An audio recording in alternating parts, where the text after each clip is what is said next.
Some of you walked in here today carrying a weight so heavy you can feel it in your chest. You've been thinking about it all week, maybe all month. And the truth is, you've been fighting battles in your head that God already won. You're overthinking a situation he's already handling. The question is, how much longer are you going to let your mind fight what your faith has already settled? Worry doesn't solve anything. You can sit there for hours, even days, thinking about every possible scenario, but none of that thinking actually moves the needle. It feels like you're doing something because your mind is busy, but in reality, you're stuck in place, burning energy without making progress. Overthinking is like running on a treadmill. You're moving, but you're not going anywhere. The more you dwell on a problem, the bigger it starts to feel. Your imagination takes over, creating situations that haven't even happened. And before you know it, you're stressed about things that might never come true. That's the trap. You convince yourself you're preparing, but you're really just feeding fear. Every time you replay the same what if scenarios, you drain your energy and start believing the worst outcome is inevitable. Worry takes today's peace and spends it on tomorrow's problems, most of which never show up. And even when challenges do come, overthinking doesn't make you stronger for them. It makes you weaker because you've already exhausted yourself mentally before the real test even begins. You have to recognize that worry is not your responsibility. You don't have to solve everything in your head before it happens. Life unfolds in steps. And the strength or clarity you need often comes while you're in motion, not while you're frozen in thought. Preparation means taking action on what you can control right now, not imagining every possible disaster. Worry might pretend to be preparation, but all it really does is keep you stuck, tired, and distracted from the work that actually matters. God is already in control. Long before you even realized there was a problem, he saw it coming. Before you felt the pressure, before the sleepless nights, before the fear crept in, he already had the plan in motion. Nothing surprises him, and nothing catches him off guard. The very thing you're stressed about is something he has already mapped out, already factored into your journey. You might not see the outcome yet, but that doesn't mean it's not already being worked out behind the scenes. When you live like you're only one responsible for making everything happen, you carry a weight you were never meant to carry. That's why you feel exhausted, overwhelmed, and defeated, because you're trying to do a job that belongs to God. He doesn't need your anxiety to make things happen. He doesn't require your sleepless nights to move the pieces into place. He's already moving them. The challenge is that we often judge God's progress by what we can see. If we don't see change in our timeline, we assume nothing is happening. But the truth is, some of the most important work is done where you can't see it. Roots grow underground before a tree ever breaks the surface. Likewise, breakthroughs often start in the unseen before they show up in your reality. Trusting that God is in control doesn't mean doing nothing. It means doing your part with excellence, but leaving the outcome to him. It's the confidence to take the next step without needing the entire map. It's knowing that even if the road twists or the storm hits, he's still steering the ship. You don't have to understand every detail because the one who does is already handling it. Stop taking it back. You pray about the situation. You tell God you're giving it to him, but then 5 minutes later, you're running it over in your mind again, worrying, doubting, and trying to figure it out on your own. That's like handing someone a heavy box and then snatching it back before they can even carry it away. You can't truly give something to God and keep holding on to it at the same time. When you take it back, what you're really saying is, I don't trust you to handle this in the right way or in the right time. You might not say those words out loud, but your actions reveal that your trust is conditional. You want to trust, but only if it happens the way you imagine and on the schedule you set. That's not trust. That's control disguised as faith. This back and forth wears you down. Every time you hand it over and then take it back, you restart the cycle of anxiety and overthinking. You can't find peace because you keep pulling yourself out of it. And the truth is, God can do more in a moment than you can do in months of stressing. Letting go means releasing it completely, not just in prayer, but in thought and action. It means when the worry tries to creep back in, you remind yourself, that's not mine to carry anymore. It's not that you stop working on what you can control, but you stop obsessing over what you can't. Trust doesn't require constant proof. It requires constant surrender. If you keep taking it back, you'll never see the full power of what happens when you truly leave it in His hands. Release what's not yours to carry. There's a difference between doing your part and trying to do God's part. Your part is showing up, working hard, making wise decisions, and being faithful with what's in front of you. God's part is the outcome, the timing, the doors that open, and the things that happen beyond your control. The stress comes when you blur that line and start taking on responsibilities that were never assigned to you. Carrying what's not yours will wear you down faster than anything else. It's like trying to run a race with someone else's backpack strapped to your shoulders. You might be moving, but you're exhausting yourself with weight that doesn't belong to you. That's why you feel heavy and burned out, because you're dragging along burdens you were meant to hand over. When you release what's not yours to carry, you free up mental and emotional space to focus on the things you can't do something about. You stop wasting energy on uncontrollable and start putting your best effort into what's actually in your lane. That's where your power is. In the choices you can make, the actions you can take, and the attitude you choose to have while you're waiting for the rest to unfold. This release is not laziness, it's wisdom. It's knowing the difference between effort and control. It's working as if everything depends on you, but resting as if everything depends on God. It's the discipline of stepping back when you've done your part and trusting that the next steps are being handled. You weren't created to carry the whole load.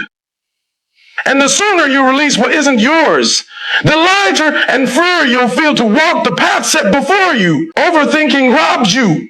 It doesn't just steal your time. It steals your joy, your peace, and your ability to be present in the moment. You can't enjoy what's in front of you because your mind is too busy racing ahead to problems that might never come. You replay conversations, imagine worst case scenarios, and create stress that wasn't even there to begin with. The more you feed those thoughts, the heavier they become until they start shaping the way you feel and the way you live. When your mind is consumed with what is, you miss out on what is. You can have blessings all around you, but overthinking blinds you to them because you're too focused on what might go wrong. You start to live in a state of constant tension, waiting for the other shoe to drop. Even when nothing bad is happening, that mental state drains you, and the energy you lose to worry is energy you can't use for creativity, relationships, or progress toward your goals. Overthinking also kills your confidence. You second guess yourself into paralysis. Afraid to make a move because you've already convinced yourself of all the ways it could fail. You stop trusting your instincts and start leaning on fear-based assumptions. And fear is a way of shrinking your life. It makes you play small, avoid opportunities, and settle for less than you're capable of. The tragedy is that overthinking doesn't protect you. It doesn't prevent problems. It just makes you live through them twice. Once in your mind, and again if they ever happen. The truth is, the more you let overthinking control your thoughts, the more it will rob you of the peace and purpose you were meant to walk in every single day. You don't see the whole picture. From where you're standing, all you can see is a small section of the puzzle. The piece that's right in front of you. You might be looking at jagged edges, dark colors, or shapes that don't make sense. And it's easy to think the entire picture is broken. But you don't have the full view. You don't know how those difficult pieces connect to something beautiful down the line. Life doesn't reveal the blueprint all at once. If it did, you might be overwhelmed. Or you might try to skip the steps that are actually preparing you for what's ahead. Sometimes the delay, the detour, or the closed door is a critical part of the design. You think it's a setback, but it's actually setting the stage for something better. When you only focus on the piece you can see, you can misinterpret the whole story. You might call a season failure when it's actually foundation. You might label something as loss when it's really positioning. Trust means accepting that the one who sees the entire picture knows how each part fits. Even when you don't. The danger of forgetting this, that you start making decisions out of impatience or fear. You rush the process, force outcomes, or abandon the path altogether because it doesn't look right from your limited view. But if you could step back and see what's being built, you'd understand why certain things had to happen the way they did. Not seeing the full picture isn't a sign you're lost. It's a sign you're being guided.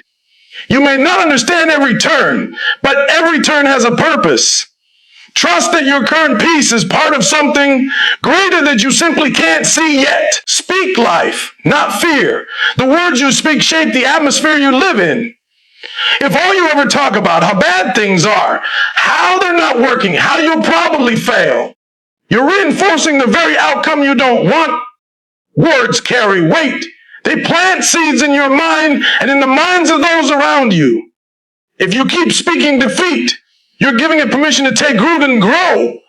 Fear loves to speak first, whispers worst case scenarios, it exaggerates problems, and it convinces you to say things that align with doubt instead of faith. Every time you speak fear, you strengthen it. You're essentially giving your energy to the outcome you don't want. But when you choose to speak life, even when you don't feel like it, even when the situation hasn't changed, you're declaring a different reality. You're saying, this may be hard, but it won't break me. This may be a challenge, but it's not the end. Speaking life doesn't mean you ignore reality. It means you refuse to let fear have the final word.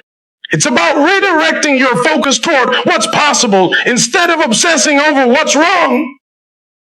Your words can either limit you or lift you. They can make the problem look bigger, or they can remind you that your God is bigger than the problem. The more you speak life, the more your perspective shifts. You start seeing opportunities where you once saw dead ends. You start believing for breakthroughs instead of bracing for disasters. Over time, your words create a mindset, and your mindset creates your reality. If you want a life filled with hope, resilience, and victory, it starts with filling your mouth words that align with those things. God is already working. Just because you can't see the progress doesn't mean nothing is happening. Some of the most important breakthroughs begin quietly, without any visible sign. It's like a seed planted in the soil. You don't see anything for a while, but under the surface, roots are growing, strength is forming, and life is taking shape. By the time you see the sprout, the work has been happening for far longer than you realized. We often mistake silence for inactivity, but God doesn't operate on human timelines or in ways we can always measure. While you're stressing about the details, He's arranging the right people, opening the right doors, and positioning you in ways you can't yet comprehend. What looks like a delay is often preparation. What feels like a closed door might be protection. The challenge is that we're trained to trust what we can measure. The numbers, the movement, the visible change. When we don't see those, we assume nothing is happening. But God works in layers. He sets things up so when one line comes, everything aligns perfectly. You got what you were asking for too soon. It might crumble because the foundation wasn't ready. Trusting that he's already working means resisting the urge to rush ahead. It means having the discipline to keep doing what's in your control without trying to control what's not. It's understanding that your season of waiting isn't wasted. It's where the unseen work is being done. The moment the breakthrough becomes visible, you'll realize it didn't just happen suddenly. It was being built piece by piece, day by day, while you were still wondering if anything was happening at all.